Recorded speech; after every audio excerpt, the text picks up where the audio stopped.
We want to take you now to the White House for the daily press briefing. FEMA Administrator Deanne Criswell is joining the briefing to discuss Hurricane Idalia. Let's watch. With South Carolina Governor McMaster and Georgia Governor Kemp to help understand what their concerns were and to identify any unmet needs that they may foresee.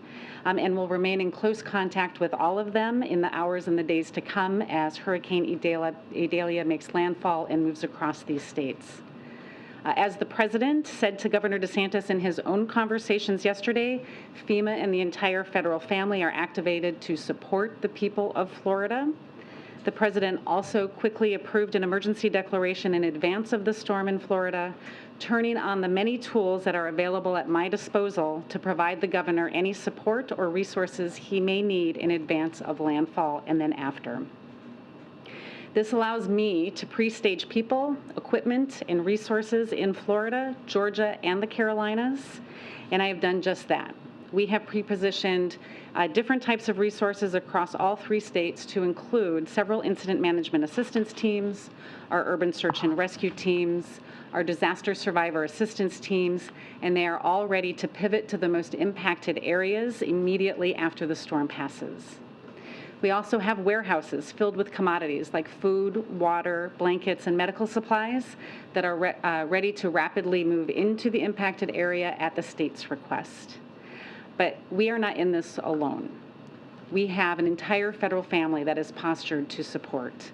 Our National Response Coordination Center here in Washington, D.C. is fully activated, and this means that there are several hundred staff from across the federal family that are working together to support any requests for federal assistance. We have our partners from the U.S. Army Corps of Engineers who are pre-positioned to support any power restoration needs. Health and Human Services is assisting with evacuations from hospitals and assisted living centers. And the Red Cross has 50,000 meals to support the immediate needs as requested and has pre-staged shelter support to supplement the 19 shelters that are already opened by the state.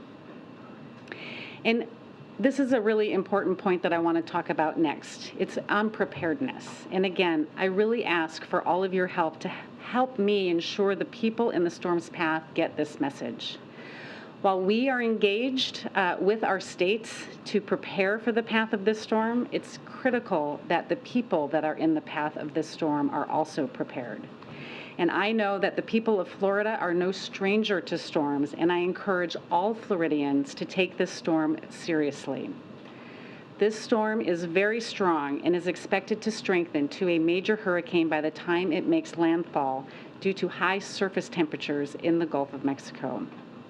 This means heavy winds, high winds, heavy rain, and a forecasted 12-foot storm surge in some of the areas along the western coast.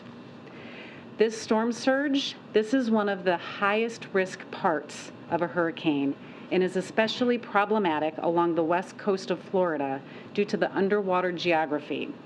The coastal shelf gets shallow very quickly, which increases the amount of the storm surge, putting more people at risk. Very few people can survive being in the path of major storm surge, and this storm will be deadly if we don't get out of harm's way and take it seriously.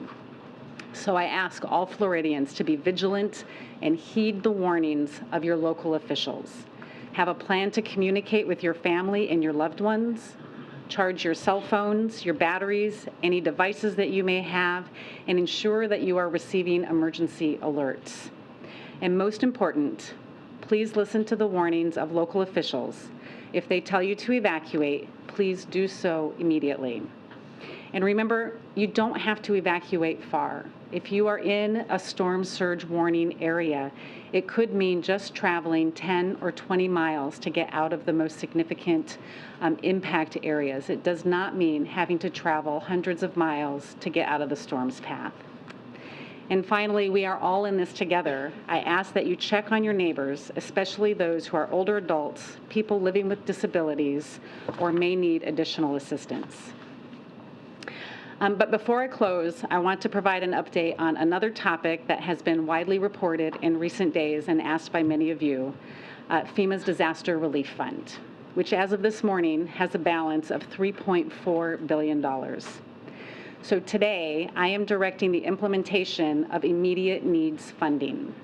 This means that FEMA will prioritize available funding for critical response efforts to Idalia, the Maui fires, and any other extreme weather events that may come our way without interruption, while continuing to meet the immediate needs of survivors through the remaining weeks of the fiscal year. I want to repeat, we are prioritizing funding for Idalia, for the Maui fires, and any other extreme weather events that are coming our way without interruption. And I want to stress that while immediate needs funding will ensure we can continue to respond to disasters, it is not a permanent solution. Congress must work with us on the supplemental request that the administration has made on behalf of FEMA. And you are going to hear more from me on that soon. My primary responsibility at FEMA is to ensure that we are always postured to respond to any disaster and to provide the life-saving and life-sustaining support when needed. And with that, I'll take any questions. Can you relate what you talked about with Governor DeSantis, and add any details about what coordination you're undertaking with Florida officials? Yes, when I spoke with Governor DeSantis yesterday, my main question is always, what are your main concerns? What are the areas that you have the greatest concern about? And do you have any unmet needs or resources that we can bring in? He shared with me what his posture at the state is going to be and where he has some great concerns. And we are working and embedded with his staff. And I assured him that we have teams working side by side with our colleagues, our emergency management colleagues there at the State Emergency Operations Center to be able to quickly respond as needed.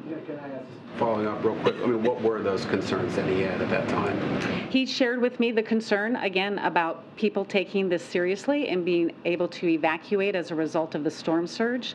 He has concerns about the vulnerable populations, right, and making sure that we are providing any assistance we can to help them get out of harm's way. You mentioned the supplemental request after getting a fuller idea of what has happened in Hawaii and with this storm threatening, a severe impact. Do you anticipate raising the level of that supplemental request as you start to negotiate it with Congress?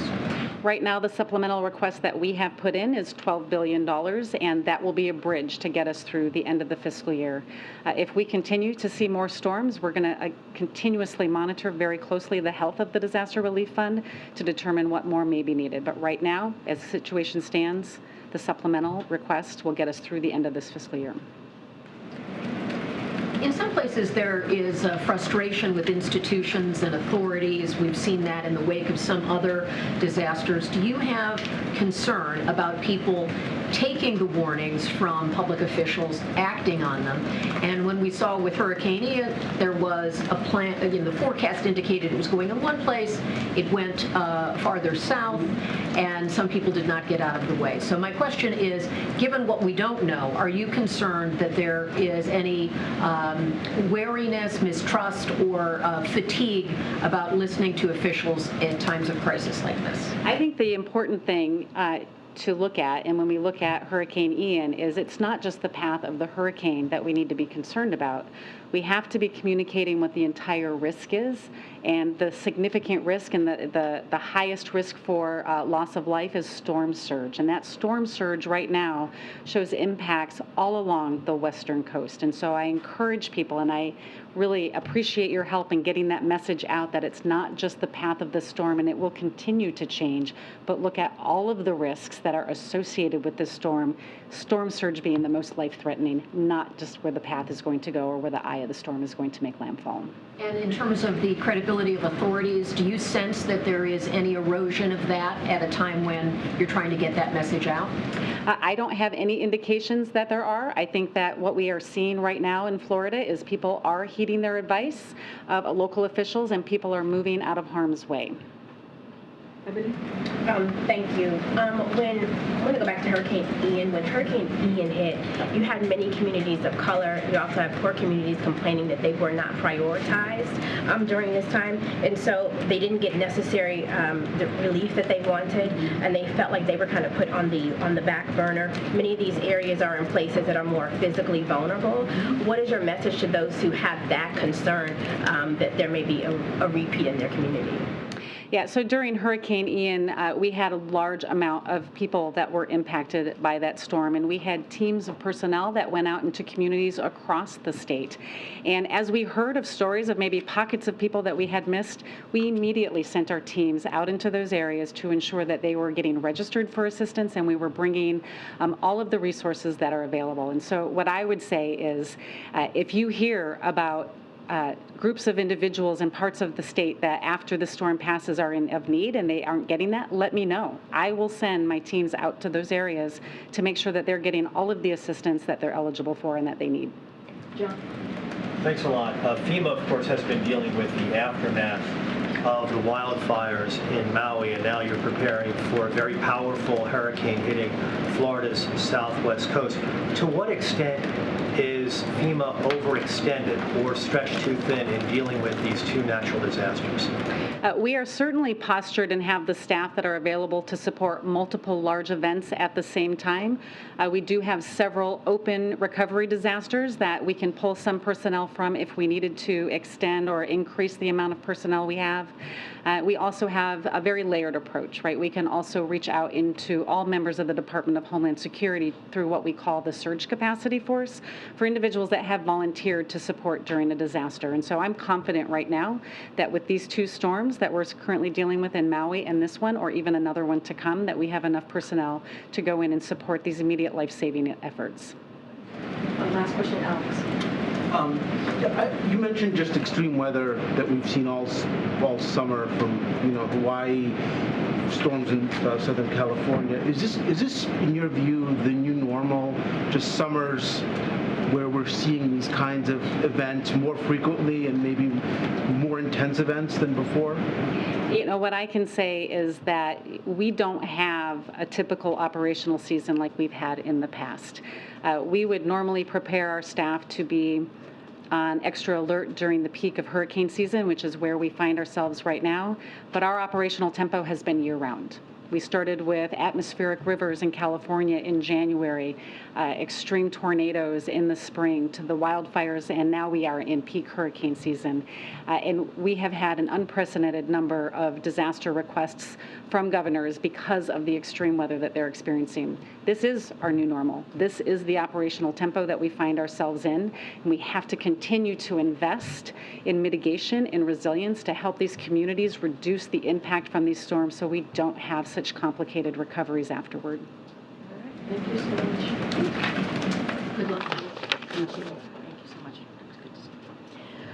Okay, we have about 10 minutes. You've been listening to the daily White House press briefing where FEMA Administrator Deanne Criswell said the federal government is ready for now to respond as soon as Hurricane Idalia makes landfall.